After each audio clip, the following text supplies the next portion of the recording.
Good morning to all my friends and family, and welcome to Jim's 5 a.m. Club. It's Saturday morning.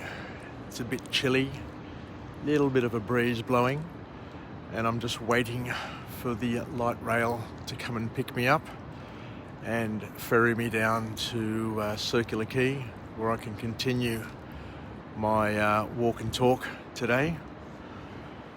What I want to do today is just reflect on a concert I went to last night at the magnificent recital hall here in Sydney at Angel Place, and the concert was a tribute concert for the 200-year anniversary of Greek independence, and run by the community, the Greek Orthodox community group. And it was a packed audience and a wonderful night. I was very fortunate to have some very good tickets sitting right at the front, just under the just under the feet of the conductor, the great George Ellis, who I've met and is a wonderful musician, Australian born, and very talented. So it wasn't until after the show that I realised how many musicians were involved, because another friend of mine sent me a photo from a higher vantage point to where I was, and I was able to count that there were 50 people up on stage. So 50 people, some playing the same instruments, many playing other instruments, and I was just amazed at how so many people can come together and create such beautiful sound, and all under the leadership, of course, of George Ellis, who was at his finest up on the dais there, conducting away, immaculately dressed, immaculately groomed, and with his big sheets of music, and he'd be turning the pages, and he had his little, I think it's called the baton, or his little, I forget what it's called, but anyway, he was having the time of his life. To tell you the truth, sometimes I get more enjoyment out of just watching George Ellis bounce around and have the time of his life, because it is a spectacle.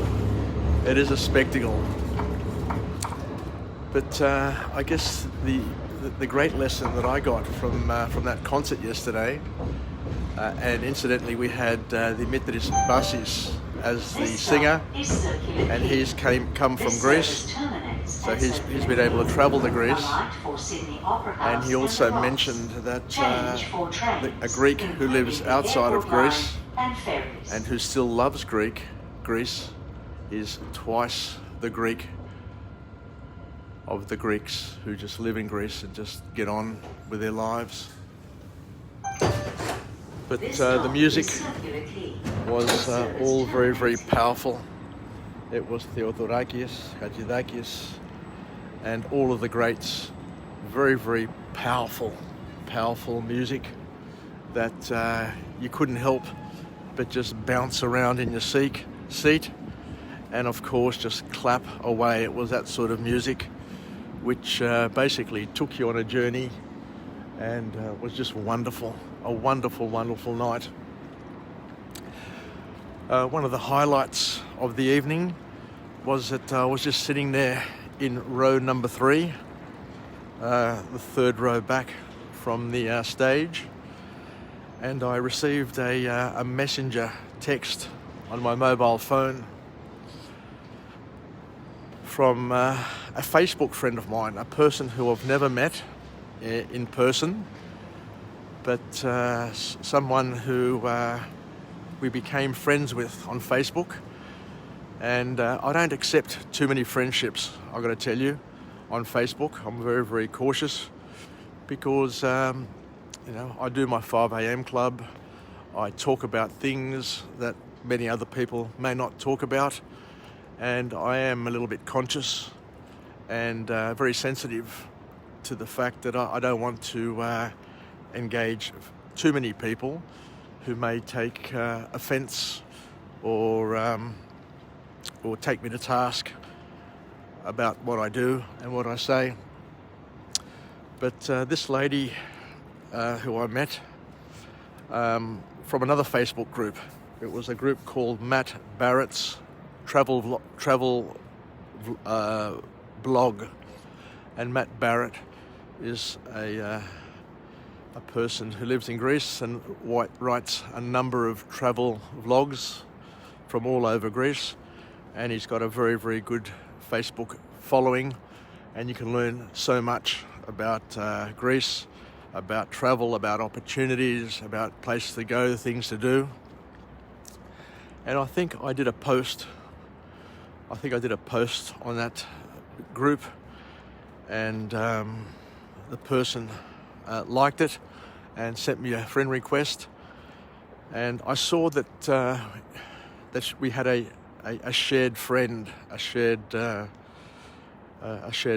mutual friend, I think it's called on Facebook, a girl who is a school friend of my eldest daughter Catherine, who I got on with very, very well at school.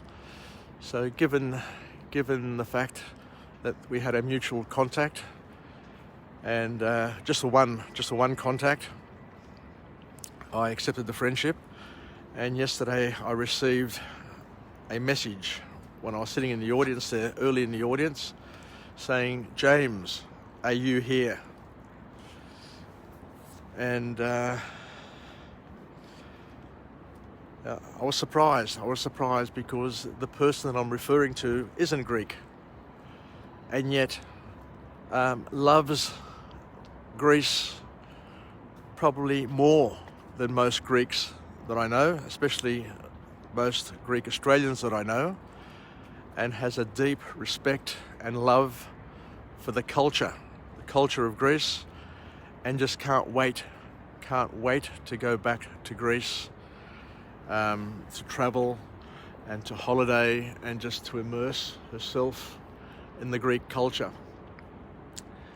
So I responded saying, "Yes, I am here." And she goes, "Oh, great." And then I sent her a message saying, "Look, I'm in the 3rd row from the stage, just to try and position myself to figure out where they were sitting as well." And then I get a message back saying, "I'm in the 3rd row as well." It's bloody funny, you know. And then I said, "Look, I'm in row 59, and I posted a live video. So I think she could see from where I posted where approximately what I was. And then I got another text saying, "Well, look to your right. I'm in row 66. I'm in row C, but in seat 66. So I looked across, and I meet for the first time a Facebook friend of mine, and waved at her. And then after that, we met at the intermission, and she was a lovely, lovely person, very, very bubbly, very educated, a beautiful voice, and a beautiful person. And she introduced me to her friend Rachel, who spent I think 20 years, if I'm right, 12 or 20 years in Hydra in Greece. So, I'm talking to people who love Greece, who are not Greek, who love Greece and respect and admire Greece probably more than even myself.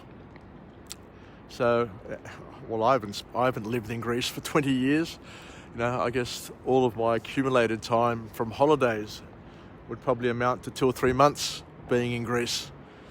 But it was just wonderful catching up, and I introduced her to all my other friends that I was with, people in the theatre, and all of those things. So she was able to make some new connections and hopefully we can all go together to another play or something, so that she can get another taste of the Greek life that I get to experience here in Sydney. But as I said, it was a magnificent event. There were lots of people. The auditorium was jam-packed.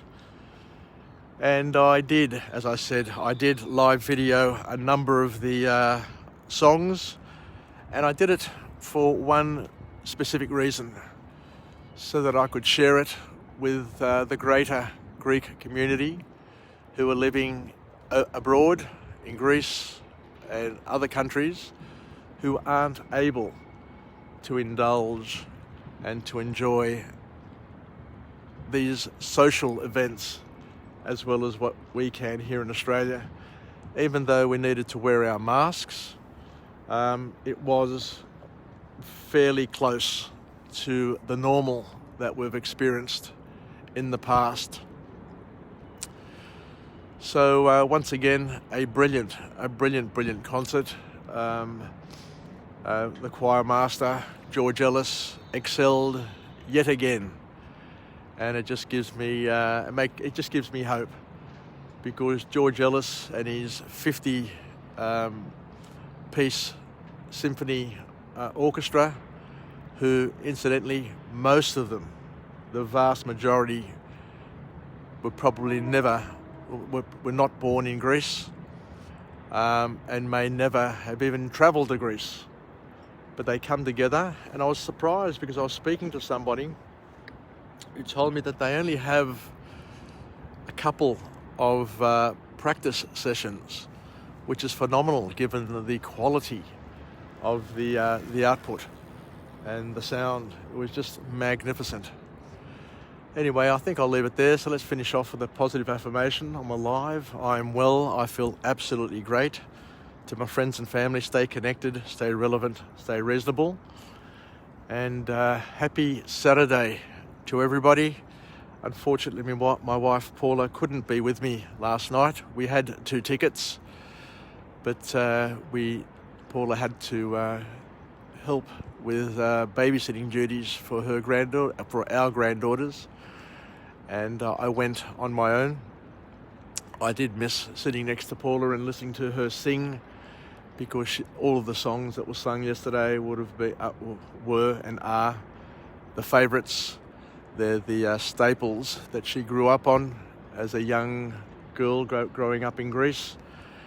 But we will see Dimitris Bassis next weekend, where we go up to the Hunter Valley to the Hope Vineyard, where there's a panigiri style, a Greek feast that will happen on Saturday, and there'll be lots and lots of people, hopefully, that I know, and we can just basically chill out, enjoy the day, and tap into our Greekness. So take care, daleme, and bye for now. I'll come to you again later on in the morning with another message, another walk and talk. I've got a book summary to go through, and hopefully I can clock over 5 for today and get closer to that 1,000 in English. Yesterday I clocked up 1,000 in total, but within that 1,000 there are 61 in Greek, so I need to get to 1,000 in English to achieve the goal that I've set myself. And I need to do it by my 61st birthday, which is the 27th of May. So a lot of work still to do, but I absolutely love what I do. Yassas, Philakia, and we'll chat again on this crisp, beautiful morning. And I think it's going to be a cracker of a day, and a magnificent sunrise. But unfortunately, I need to be at work by 6, and I'll miss the glory of the sunrise. But if you can, get up, enjoy it, and we'll chat again. Bye for now.